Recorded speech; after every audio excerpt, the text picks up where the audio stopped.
Maligayang pagbabalik sa Rex Recap. Sa video na ito, ibabahagi ko sa inyo ang action and thriller movie na pinamagatang Elias na ipinalabas noong 2024. Nagsisimula ang pelikula kay Elias na tahimik na namumuhay sa isang apartment. Dati siyang miyembro ng French Special Forces, ngunit ang huling misyon niya sa Afghanistan ay nagtapos sa trahedya ng maambush at mapatay ang buong unit niya. Siya lamang ang nakaligtas, dala-dala ang matinding trauma na naging dahilan upang talikuran niya ang militar. Pagbalik sa France, namumuhay si Elias ng may pag-iingat, palaging umiiwas sa ibang tao. Anino ng kawalan ng tiwala ang bawat hakbang niya, at dahil wala siyang matatag na trabaho matapos iwan ang serbisyo, hirap siyang makahanap ng katiyakan sa buhay. Isang gabi, habang naghahanda siyang makipagkita sa isang kaibigan sa bar, nag-push up muna siya bilang paghahanda. Bago umalis, naglagay siya ng maliit na piraso ng tape sa pintuan ng kanyang apartment, isang simpleng paraan upang malaman kung may pumasok habang wala siya. Sa bar, mainit siyang sinalubong ng kanyang kaibigang si Hector. Si Hector ay may-ari ng isang security company at inalok si Elias ng trabaho, ang bantayan ng anak ng isang mayamang pamilyang taga-Dubai na nagbabakasyon sa France. Malaki ang bayad, ngunit tinanggihan ni Elias at biglang umalis. Pag-uwi niya, napansin niyang natanggal ang tape sa kanyang pintuan. Pinaghinalaan niyang may pumasok, kaya agad siyang kumuha ng kutsilyo at dahan-dahan na pumasok. Laking gulat niya nang makita ang may-ari ng apartment na dumating upang maningil ng upo. Nahihiya, nangako si Elias na babayaran ito sa susunod na buwan. Makalipas ang ilang araw, muling bumisita si Elias kay Hector upang pag-usapan ang trabaho. Ipinaliwanag ni Hector ang mga detalye at binigyan siya ng espesyal na telepono para agad na makapag-ulat kung may problema. Dumating si Elias sa Marangyang Villa kung saan nananatili ang pamilyang taga-Dubai. Sa loob, sumali si Elias sa isang security briefing na pinamunuan ni Jamol, isang miyembro ng pamilya na nangangasiwa sa seguridad. Inilahad ni Jamol ang mga ruta, schedule ng pagbisita, at mga emerhensyang dapat paghandaan. Habang nagaganap ang pagpupulong, dumating si Amine, kapatid ni Jamol at kliyente ni Elias, kasama ang anak niyang si Nor. Si Nor, isang kapansin-pansing dalagita, ay pumasok sakay ng bisikleta ngunit halatang hindi niya iginagalang ang mga gwardyang nakatalaga upang siya'y protektahan. Binibigyang diin ni Jamol ang pangunahing misyon ni Elias, protektahan sina Amina at Nor sa lahat ng pagkakataon. Si Amina ay ang ika-6 na asawa ng isang makapangyarihang negosyante ng langis na kilala bilang The Oil Boss, at si Nor ang kanilang anak na babae. Matapos ang pagpupulong, dinala si Elias sa kanyang silid upang makapagpahinga at makapaghanda para sa trabaho. Makalipas ang isang oras, nakasuot na siya ng opisyal na uniforme ng mga bodyguard kasama ng kanyang koponan. Ang una niyang tungkulin ay bantayan ang pool habang lumalangoy si Amina. Samantala, paikot-ikot naman si Nor sa paligid ng pool gamit ang kanyang bisikleta, hindi sinusunod ang itinakdang ruta ng seguridad. Dahil sa pabago-bagong galaw ni Nor, napilitan si Elias na hatiin ang kanyang atensyon sa pagbabantay kay Amina at sa pagsubaybay kay Nor.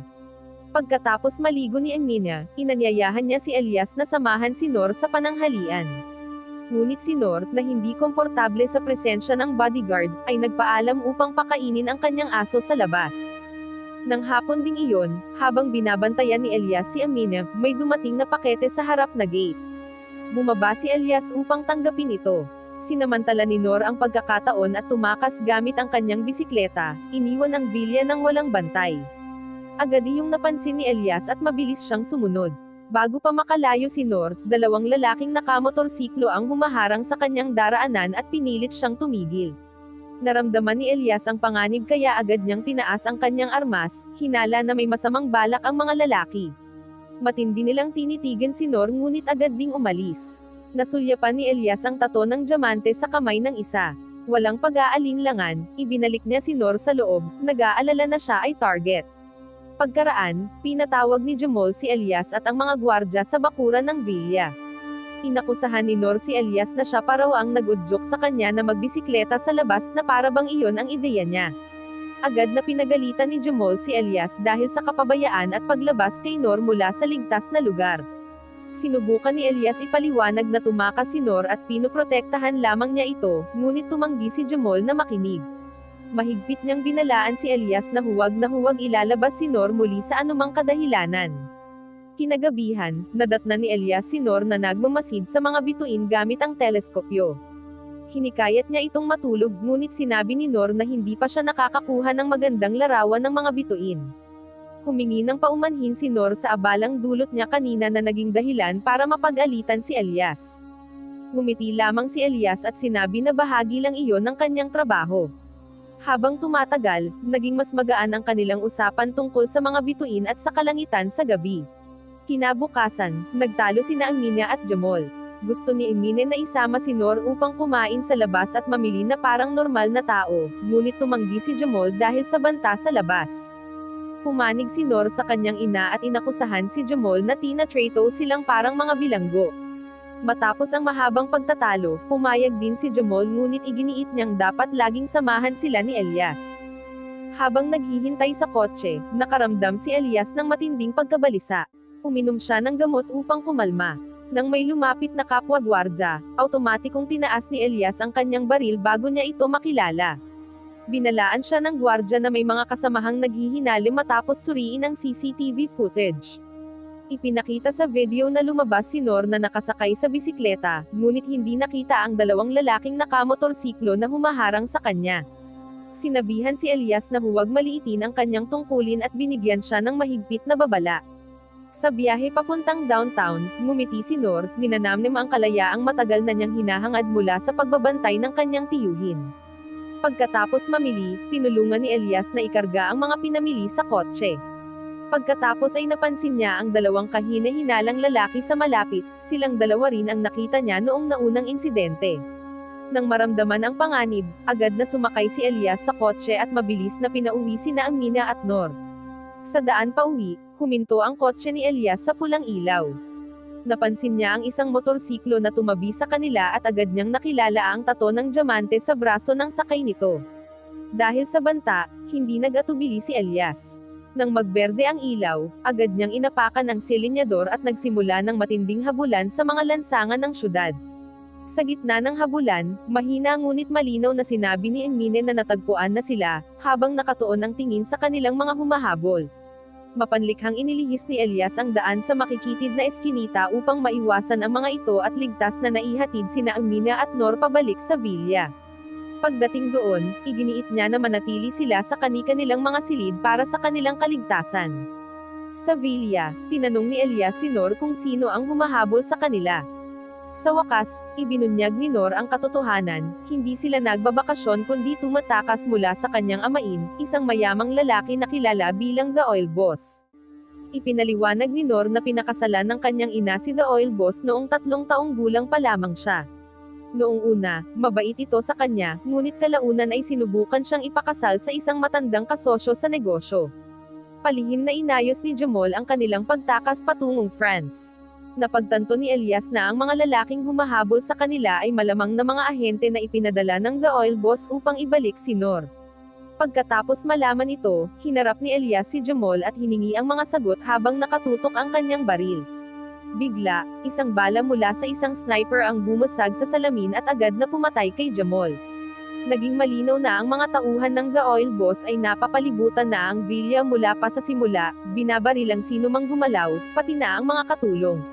Nagkagulo ng salakayin ng mga umatake ang villa, nagsimula ang matinding putukan laban sa mga gwardyang nagtatanggol sa pamilya ni Amina. Sa gitna ng labanan, nakita ni Elias na kinagat ng aso ni Nor ang isa sa mga kalaban. Dahil sa galit buong tapang na lumaban si Elias, pinabagsak ang mga kaaway isa-isa. Dumiretso siya sa itaas upang masiguro ang kaligtasan ni Amina at Nor, na marahil ay nagtatago. Natagpuan ng isang umatake si Amina na nakatago sa aparador.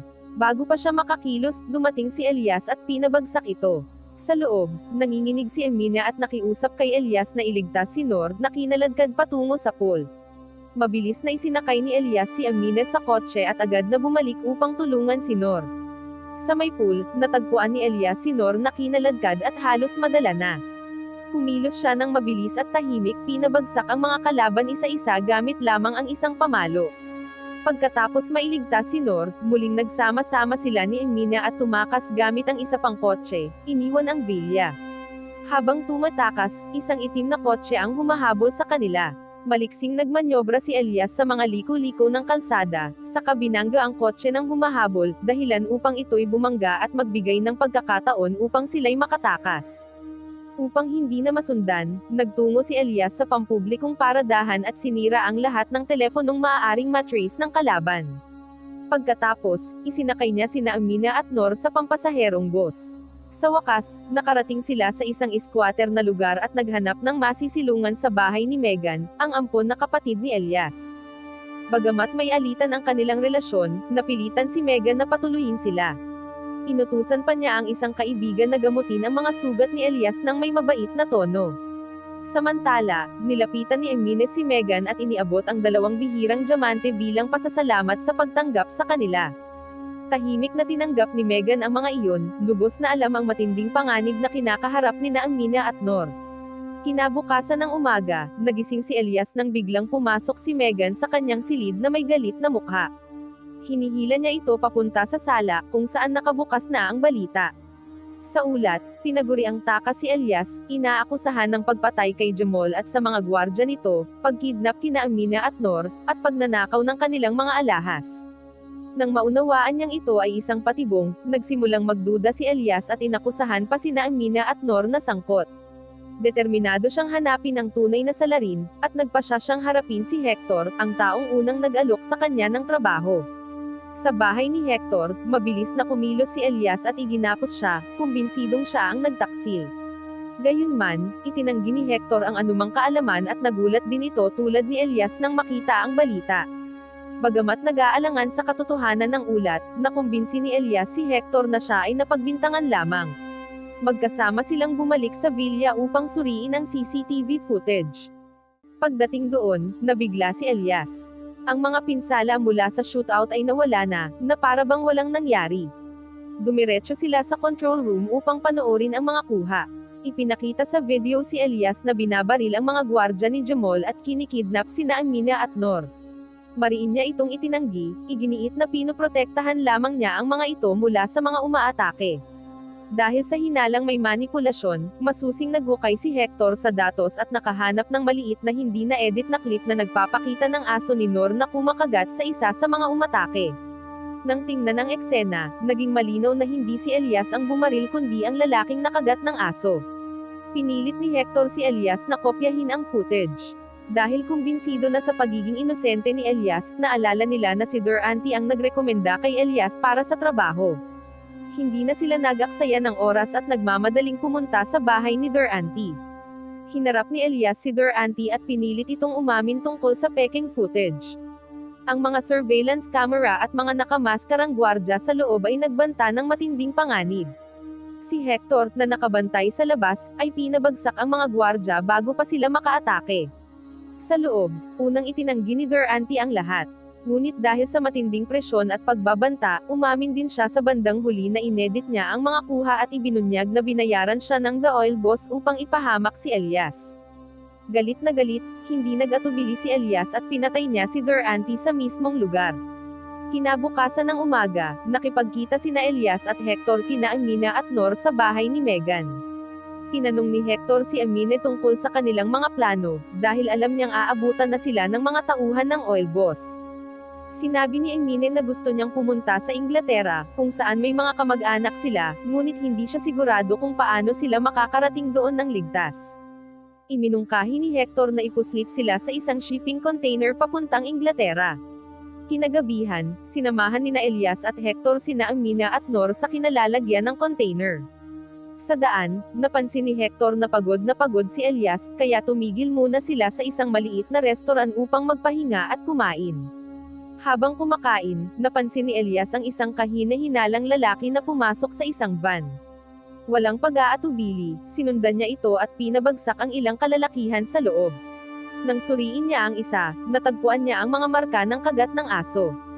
Napagtanto niyang mga tauhan iyon ng oil boss, kaya pinilit niya si Hector na magpatuloy agad. Maya-maya, nagpahinga si Elias sa tabing dagat at nakatulog sa sasakyan. Samantala, tinatamasa ni Amina at Nor ang bihirang kalayaan na wala sa ilalim ng tuloy-tuloy na pagbabantay. Sa wakas, nakarating sila sa container, kung saan sumama sina Amina at Nor sa iba pang mga migranteng patungong Inglaterra. Naging balisa si Nor at tumangging umalis sa tabi ni Elias. Ngayon na isa na rin siyang wanted, napilitan si Elias na sumama sa kanila. Pagkalipas ng 3 oras, biglang huminto ang truck na nagdulot ng takot sa loob. Biglang binuksan ang pinto ng container, at ang mga armadong lalaki ay nagpaputok sa loob. Natagpuan na sila ng mga tauhan ng oil boss. Sa kaguluhan, nahuli at tinurukan si Nor upang mawala ng malay. Si Amina naman ay binaril hanggang mamatay, dahil si Nor ang tunay na pakay ng oil boss para ipilit siyang ipakasal sa isang alyansa. Nakatakas si Elias sa pamamagitan ng pagtatago sa likod ng isang bumagsak na pasahero at pagpapanggap na patay hanggang sa umalis ang mga umatake, dala si Nor at iniwan ang bangkay ni Amina. Labis ang dalamhati ni Elias nang makatakas siya ilang sandali bago sumabog ang container. Samantala, pinahirapan ng mga lalaking may tato ng diamante si Hector. Pinilit nilang isiwalat niya ang plano ng pagtakas ni Amina at Nor. Sa huling lakas niya, nagbabala si Hector na maghihiganti si Elias. Hindi nila siya pinansin at pinatay si Hector.